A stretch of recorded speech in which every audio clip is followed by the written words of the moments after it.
He owed more money than he could ever repay. Not to one creditor, to dozens, senators, bankers, the syndicates. The sum had grown for years, borrowed against offices he did not yet hold, and victories he had not yet won. There was no version of his life in which the debt simply disappeared. There was only one door. On the morning of the election, Gaius Julius Caesar stood at the threshold of his house in the Suburra. His mother stood beside him. She did not smile. She had done the arithmetic already, the same arithmetic every creditor in Rome had done. He turned to her. He kissed her. "Mother, today thou shalt see thy son either Pontifex Maximus or in exile." He walked into the street. He did not look back. To stand at the apex of Rome was a dream reserved only for the aged, the victorious, and the purest patrician blood. Yet a 37-year-old visionary dared to challenge this impenetrable aristocratic monopoly. Faced with immense political machinery and the paralyzing threat of bankruptcy, he was cornered with no avenue of retreat. Instead of surrender, he launched a ruthless financial counterstrike, transforming his staggering debt into the ultimate weapon. Declaring to his mother that he would return as the Pontifex Maximus or in exile, he marched out to conquer the Republic. Will history remember him as the savior of the people's will, or the architect of Rome's golden chains? The answer would be written in blood, gold, and debt, triggered by a single, seismic vacancy at the very top of the Republic.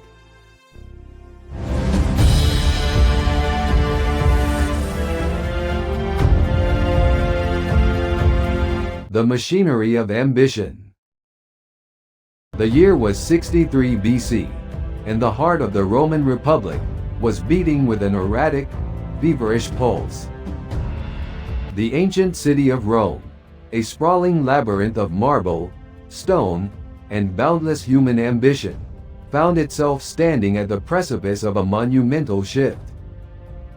The incumbent Pontifex Maximus, the venerable Quintus Caecilius Metellus Pius, had breathed his last. He had commanded legions in the Iberian Peninsula against the rebel Sertorius. He had held the sacred office through a period of relentless civil attrition. With his passing, the most sacred and powerful religious office in the Roman state was left entirely vacant. This was no ordinary political position. To understand the Roman Republic in its twilight, one must discard modern conceptions of religious authority. The title of Pontifex Maximus did not equate to a secluded spiritual shepherd or a modern ecclesiastical pope. To wear the robes of the Pontifex Maximus was to embody the architecture of Rome. It was the supreme pontificate, an office held until the cessation of life, commanding the state religion, dictating the calendar, and residing in the public house. The Pontifex Maximus was the chief high priest of the College of Pontiffs. He was the governor of the Vestal Virgins and the ultimate arbiter of divine law. He was the bridge between the mortal realm of the Republic and the immortal will of the gods. He possessed the power to validate patrician adoptions. He maintained the official annals of the state. He recorded the eclipses and the grain shortages. He controlled time itself. He determined the days of business and the days of religious silence. Yet the contest to secure Rome's highest religious office would not be decided by divine intervention or quiet spiritual reflection. In the rigid architecture of Roman society, the priesthood was a highly secularized political asset. It granted its holder immense dignitas, an almost unassailable legal leverage, and direct control over the state calendar. It was a weapon. Yet the competition for this holy designation required the deployment of capital so profane, it threatened to collapse the creditor networks of the Mediterranean. The juxtaposition defined the late Republic. The gods demanded piety. The voters demanded silver. Historically, this supreme office was reserved as the crowning achievement for men of advanced age and unquestionable lineage. Two such men stepped forward to claim the eternal office. Quintus Lutatius Catulus was a highly respected former consul who had held the highest office in 78 BC. He was the Princeps Senatus, the first man of the Senate, a bastion of conservative traditionalism representing the pinnacle of conservative authority. He possessed the ultimate patrician pedigree. He had rebuilt the Temple of Jupiter Optimus Maximus after the fires of the Civil War. His name was inscribed on the architrave. Beside him stood Publius Servilius Baetia Isauricus, commander of fleets against the pirates of Cilicia. He was another senior statesman and revered former consul of 79 BC, whose military triumphs had etched his name into the annals of Roman glory. They possessed brilliant lineage and the greatest influence within the Senate. Both men possessed the consular dignity. Both men maintained the ancestral wax masks in their atriums. They expected a formal campaign, anticipating the electorate to weigh their past triumphs and award the priesthood as a matter of traditional recognition. They did not expect the mechanical force of the third man who entered the contest. Gaius Julius Caesar was a 37-year-old, relatively junior politician. He had not yet held the praetorship. He possessed a patrician lineage extending back to the foundation of the city, claiming descent from Venus. But his political career was defined by systematic opposition to Sulla's constitution. He did not possess the seniority, the consular rank, or the military triumphs of his opponents. He was not a man of conservative means. His relationship with the sacred priesthoods of Rome had been forged in extortion. Decades earlier, during the consulship of Marius and Cinna, a 15-year-old Caesar had been nominated as the priest of Jupiter. He had broken his betrothal to Cassutia, a woman of equestrian rank who possessed vast wealth, to marry Cornelia, the daughter of the four-time consul Cinna. When the dictator Sulla seized power, the command was issued to sever the marriage. Caesar stood before the absolute power of the dictatorship. He refused to divorce her. The retaliation was bureaucratic. Sulla stripped him of his priesthood. Now, in 63 BC, he turned toward the office of Pontifex Maximus, the commodified sacred.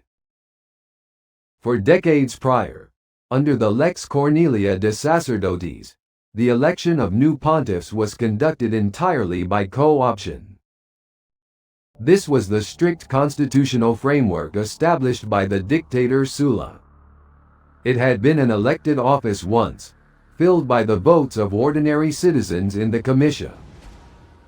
Sulla, restructuring the constitution in his own image, had changed this. Sulla eradicated the popular vote for the priesthoods in 81 BC. He dictated that the College of Pontiffs, a closed circle of aristocrats, possessed the sole authority to co-opt new members. This legal architecture functioned as an institutional barricade. It insulated the state religion from the tribunes. It ensured that men like Catulus, holding the rigid ideology of the Optimates, maintained a perpetual monopoly over the sacred laws. The system was sealed. The establishment held the keys. Sulla's ghost directed the religion of Rome. The laws were designed to prevent any man from bypassing the Senate's authority. It was a closed loop, an insular aristocratic decision-making process. Surviving members of the Sacred College simply selected a replacement from their own elite ranks. It was a privilege designed to keep the highest honors securely within the grip of the traditional patrician oligarchy. But the political landscape of 63 BC was shifting. The conservative grip was challenged. Caesar orchestrated a legislative counter-strike. He utilized the tribune Titus Labienus. Yet, behind this brilliant duo lay the grand design of Rome's true master, Pompey. Labienus hailed from Picenum, the very stronghold of the Pompeian family. It was a region they controlled so tightly that they could raise private armies from its soil. For a man of equestrian rank like Labienus, Pompey's patronage was an absolute necessity for political ascension in Rome. Caesar, on the other hand, was not yet an independent titan. Rather, he was actively acting as the domestic proxy for Pompey, who now stood at the pinnacle of supreme power after a string of conquests in the East. Pompey's calculus was clear. By driving the Senate into a corner, he would block his greatest political rival, Catulus, from claiming the office of Pontifex Maximus. In doing so, he would capture the favor of the Roman populace while simultaneously cultivating a useful shield, Caesar, to fight his future battles. Sulla stripped Caesar of the sacred restraint against touching iron as the flamen dialis. Pompey, via Labienus, provided Caesar with a law to protect him from his creditors. Sulla had handed Caesar the sword, and now Pompey handed him the shield. Consequently, Labienus the client, and Caesar the client de facto, of Pompey, forged a united front. This alliance would endure for exactly 14 years, broken only when Caesar crossed the Rubicon in 49 BC, ushering in 4 years of civil war, where they would turn their blades against one another. Caesar instigated Labienus to indict Rabirius for treason, the very man who had executed Labienus' uncle 37 years earlier, 100 BC, under the authority of the SCU, Senatus Consultum Ultimum.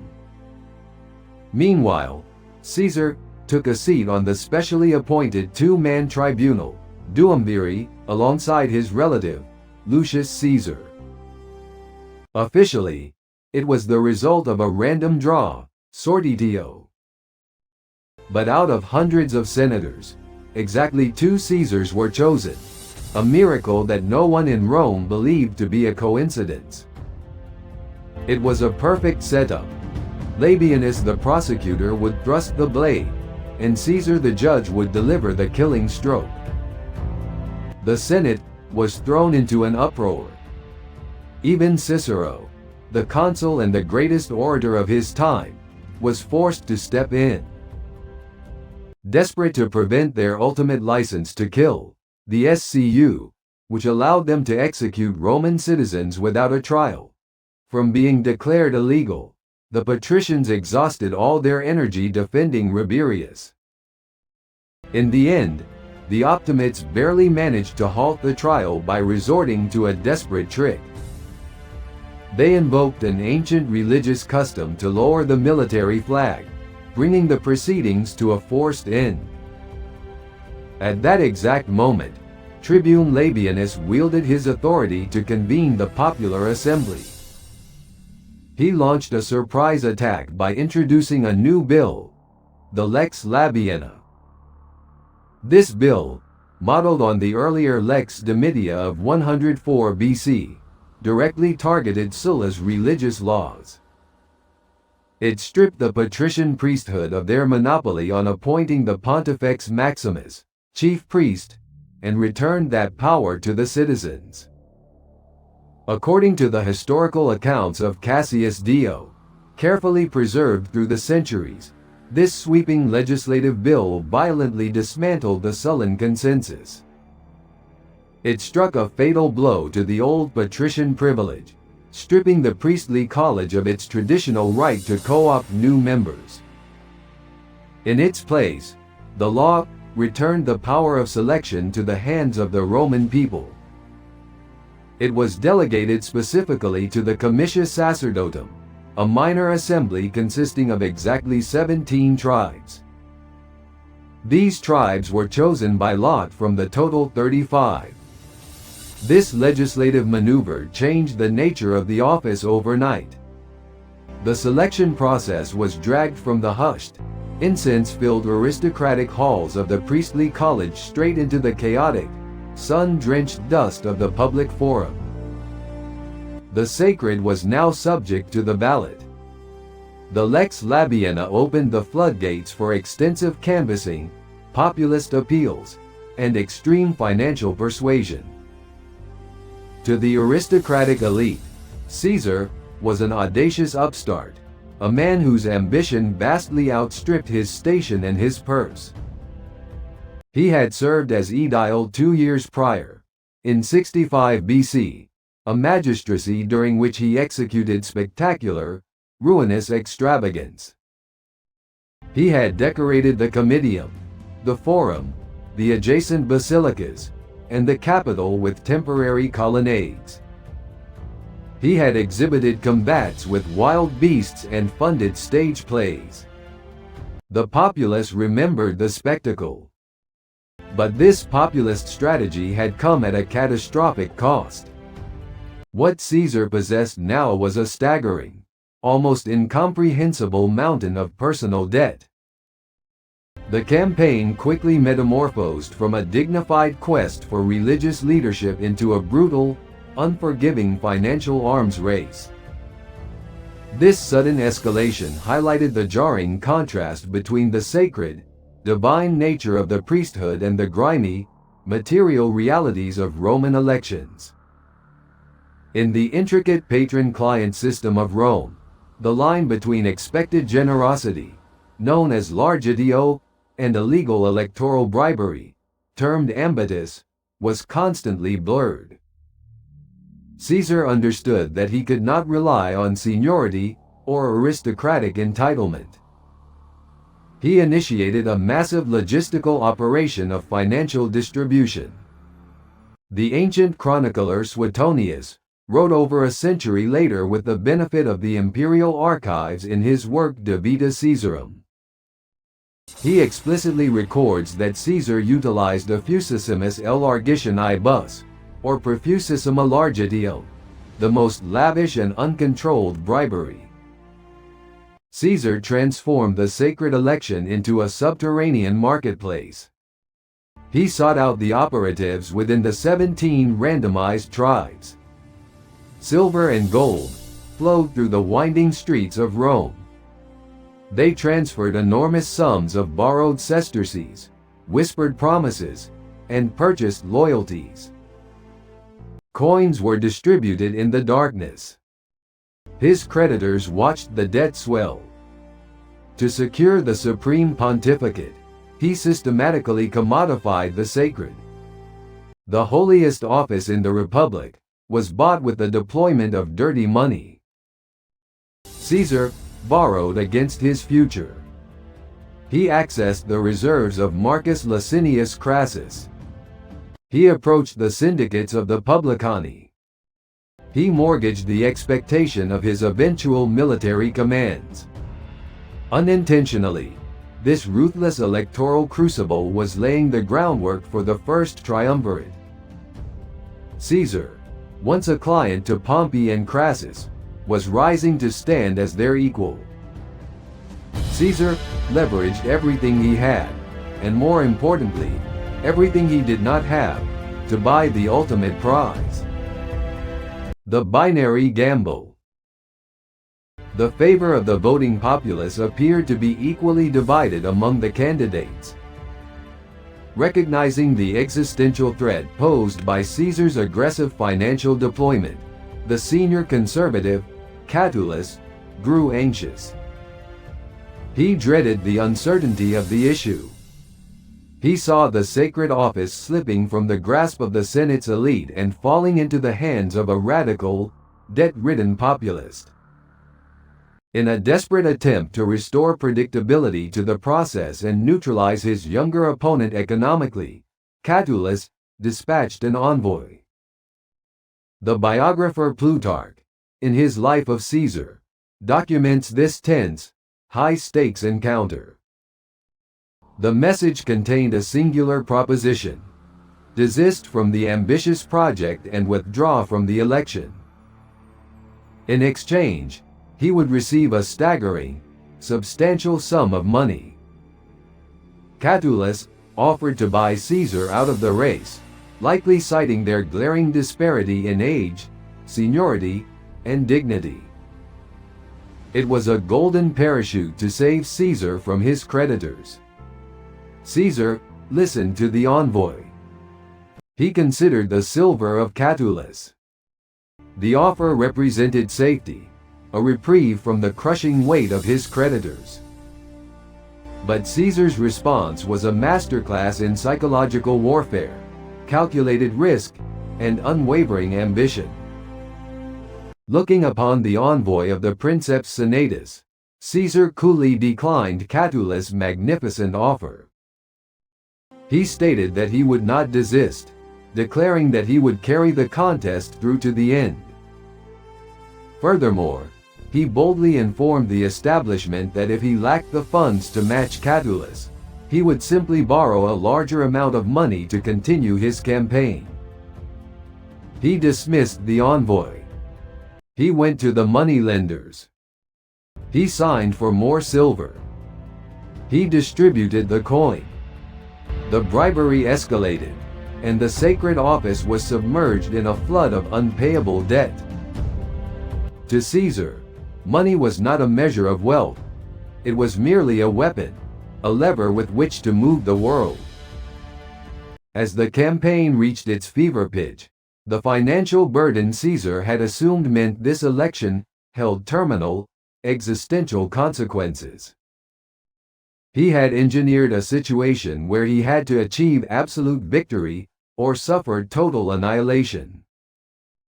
The debt load he carried into the morning of the election was unquantifiable in exact terms.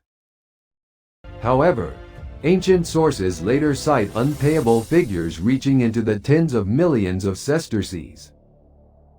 The day of the election dawned over the eternal city, casting long shadows across the forum. The light struck the stones of the city. The physical reality of the gamble settled upon the household. It was a day of absolute binary outcomes. Caesar, dressed in his garments. He walked to the door of his residence in the Suburra. His mother, Aurelia, a woman of fierce Roman virtue, accompanied him to the threshold. She stood beside him. Tears fell from her eyes. She looked at her son. The ledger of debt stood against the single possibility of the priesthood. Caesar stopped at the door. He looked at the weeping woman. He leaned forward.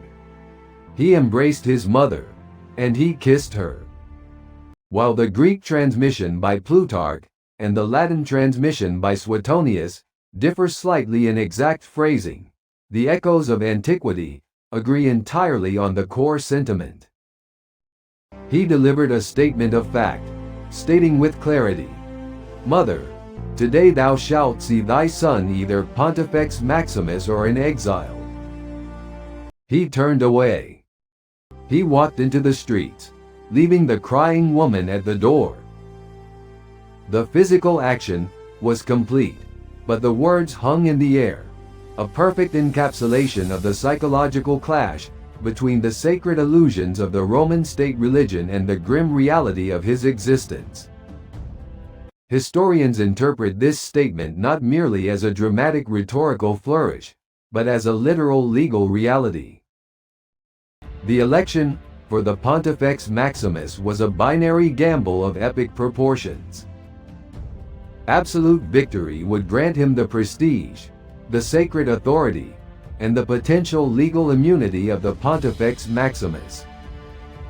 It would elevate him to the highest echelons of the Roman state, making him untouchable. Defeat would not mean a return to the Senate. Defeat would leave him entirely exposed to a shadow army of creditors, guaranteeing immediate financial ruin, loss of all political standing, and forced, ignominious exile. He had pushed all his chips to the center of the table. He had eliminated all avenues of retreat. There was no compromise. The spoils of the Republic. When the sun reached its zenith, the assembly gathered.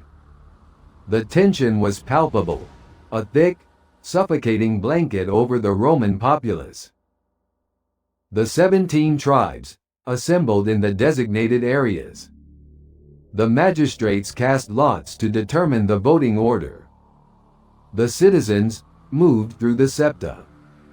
These wooden enclosures channeled the electorate toward the ballot urns.